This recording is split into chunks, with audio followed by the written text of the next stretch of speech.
Good afternoon and thanks for joining us. I'm Randa Novini. And I'm Rob Namnoon. Well, parts of southern Colorado are under a red flag warning, so be advised.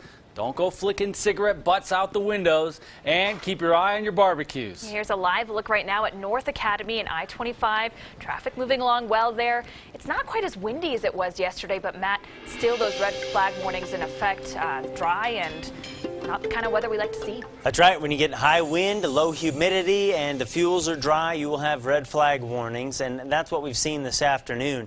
The strongest of the wind has been along and south of the Arkansas River. So for some spots in the Pikes Peak region, it hasn't been too bad. Here's a live look at the Greater Woodland Park Chamber of Commerce and Visitor Center.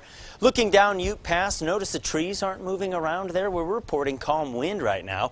So the 49 feels pretty darn good there at Highway 24 and Fairview Street. Elsewhere across southern Colorado, things shaping up like this. Colorado Springs, Powers, and Galley. Overhead door, it's 59 degrees, so about 10 warmer. The wind not that bad as well. But notice the sustained wind speeds between 20 and 40 miles per hour south of the Arkansas River. We have seen some blowing dust develop out here. We've been able to see it on satellite. And as you look to the southeast of Pueblo from Parkview Medical, where it is 70, you can see kind of the brown haze off on the horizon. So yeah, blowing dust has been an issue. 71 for Benton County, wind at 14 miles per hour sustained there, gusting to 25. And so yes, the numbers are okay. Those of us with a lot of wind, it's not as nice as it is for those of us without a lot of wind this afternoon, but these numbers pretty darn warm for the time of year. The quick cast overnight, mostly clear in Colorado Springs, 29 degrees, breezy at times, maybe a shower late tomorrow, 51. Thursday, the interesting day. Wind will be out of the north. It'll be chilly. We may not hit 40 in Colorado Springs. We'll track some rain and snow. Lighter wind overnight in Pueblo, close to 60 tomorrow with clouds on the increase. We'll call it breezy for your Wednesday. And then a few showers, kind of a raw day on Thursday with a high of only 47. We'll track that incoming storm and start to take a peek, Rob, at the weekend coming up in just a few minutes. All right, thank you, Matt. A week after a natural gas leak caused traffic headaches in Colorado Springs, 2 more today, and they were only an hour apart. Yeah, unfortunately, these were not as inconvenient as the one that was near Garden of the Gods in Fillmore last week.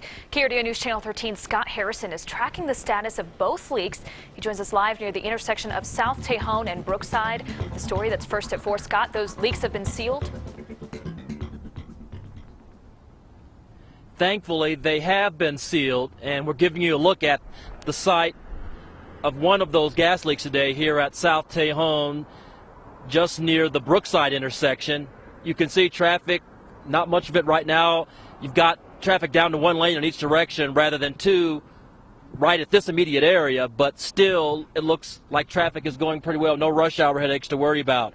As we saw last week, construction crews were digging when they hit gas lines owned by Colorado Springs Utilities. Let's show you video of the scene earlier here on South Tejon around 1 this afternoon.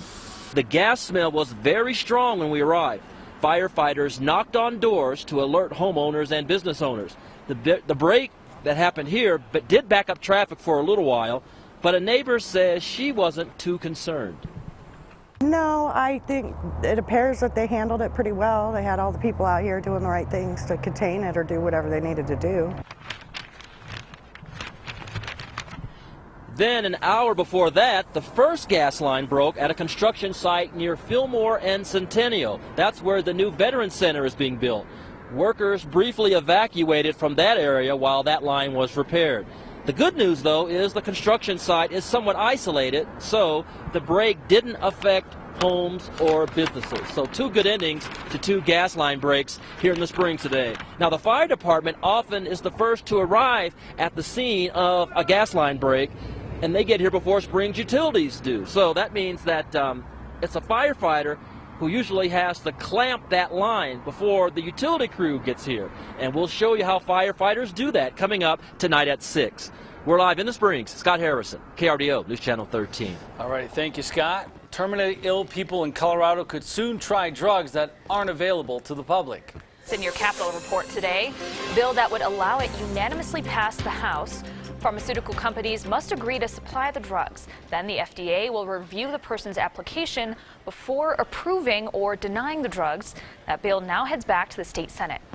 Approval for 2 more recreational marijuana stores in Pueblo County. Our partners at the Pueblo Chieftain report licenses are approved for the Hashish House on South McCullough Boulevard and the Organic Seed on Precision Drive. Both are in Pueblo West. The county capped the number of retail stores this year to 10. With the addition of these 2 new businesses, there are only 3 licenses left. Now, there were no U.S. military deaths in Afghanistan last month. That's the first time that has happened since January of 2007. The Pentagon says U.S. troops are focused on training Afghan forces, and the role has shifted away from combat.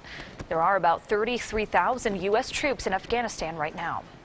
7.1 million people signed up for health care coverage by Monday's midnight deadline. President Obama made that announcement today in the Rose Garden. The president says the Affordable Care Act has not fixed the health care system, but it has made it a lot better. He also says it's time to move forward to improve the law. I've said before, I will always work with anyone who's willing to make this law work even better. But the debate over repealing this law is over. The Affordable Care Act is here to stay. Making the 7 million member goal was in doubt for a while. The federal website had many problems and glitches. Newly released radio transcripts from the Malaysian Airlines Flight 370 show what was said in the cockpit before the plane disappeared. Marcy Gonzalez reports on those final words and the ongoing search.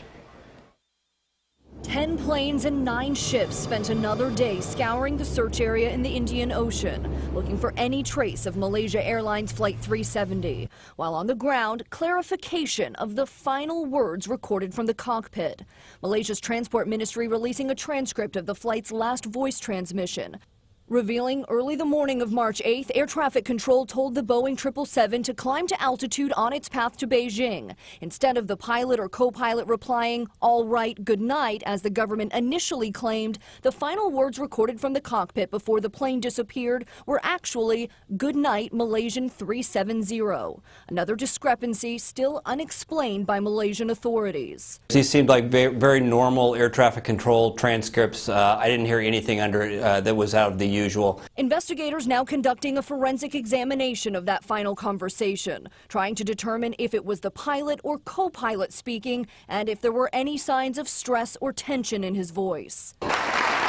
Today in Kuala Lumpur at the annual meeting of the IATA, the trade association for the world's airlines, a focus on the need to improve tracking of planes in flight and a moment of silence for the 239 people who were on board Flight 370.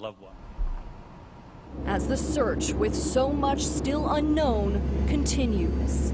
This search and recovery operation is probably the most challenging one I have ever seen. And that man heading the search says the effort could, quote, drag on for quite a while. And the plane's black box is expected to only have a few days of battery life left.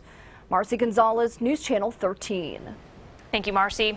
More grim discoveries in a Washington town devastated by a mudslide. Many of the missing are now being confirmed dead. An update on the recovery efforts coming up. Plus, they lost their homes in the Black Forest fire. Now, many Black Forest residents have lost their vote, a rule that could keep some of the victims of the Black Forest fire weighing in on a fire board election. Well, compared to this time yesterday, many of us a little bit warmer. We're tracking cooler air, though, and some rain and snow. We'll do that next.